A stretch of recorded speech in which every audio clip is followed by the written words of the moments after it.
Welcome to my channel.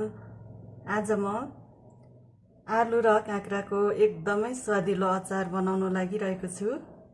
त्यसको लागि मैले 100 ग्राम काँक्रा काटेर रेडी गरेको छु, 100 ग्राम उसिनेको आलु काटेर रेडी गरेको छु, 50 ग्राम प्याज काटिसकेको छु र यो भुटेर पिसेको 50 ग्राम तिल पनि रेडी गरेको छु।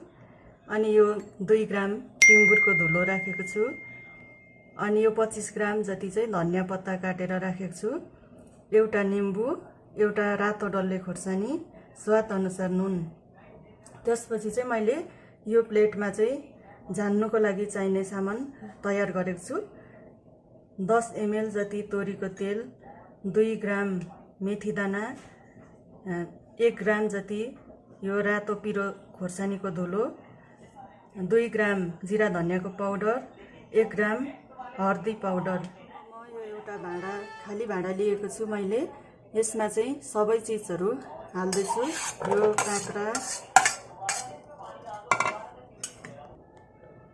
काँक्रा, यो आलु, प्याज, यो तिलको पाउडर, टिम्बुर, काटेको धनिया, स्वाद अनुसार नुन, डल्ले खोर्सानी रातो काटेको।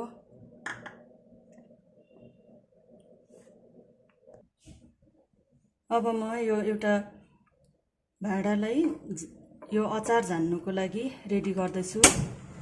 मिडियम फ्लेम ग्यासमा राख्दैछु र यो तोरीको तेल हाल्दैछु।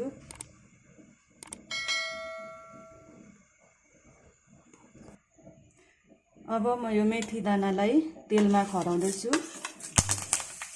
यो मेथी दाना चाहिँ एकदम कालो बनाउनुपर्छ, खराएर मिठो हुन्छ अचारमा। कालो बनाएर मजाले खराएको चाहिँ ग्यासलाई म अफ गर्दैछु एकछिन।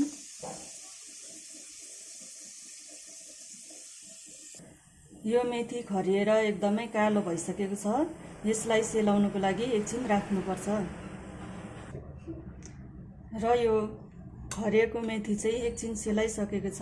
त्यसपछि चाहिँ यो हर्दी पाउडर, जिरा धनिया पाउडर, खोर्सानीको पाउडर सबैलाई हाल्नुपर्छ।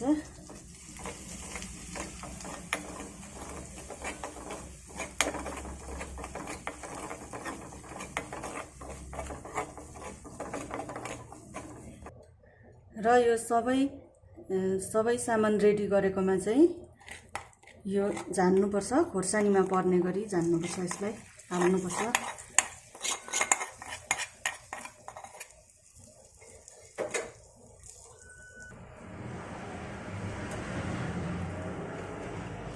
त्यसपछि चाहिँ यो अघि राखेको निम्बुको रसलाई यसरी निचार्नुपर्छ।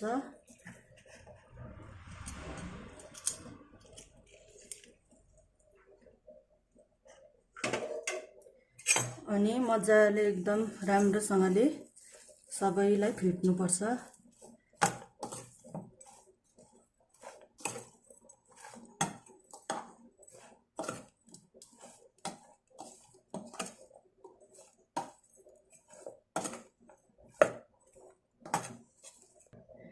अब यो अचार खानुको लागि एकदमै रेडीलाई कस्तो लाग्यो यो मेरो भिडियो?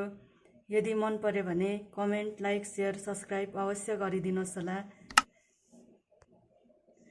फेरि यस्तै अर्को भिडियो लिएर आउनेछु। यो भिडियोलाई अन्तिमसम्म हेरिदिनु भएकोमा धेरै धेरै धन्यवाद। By by.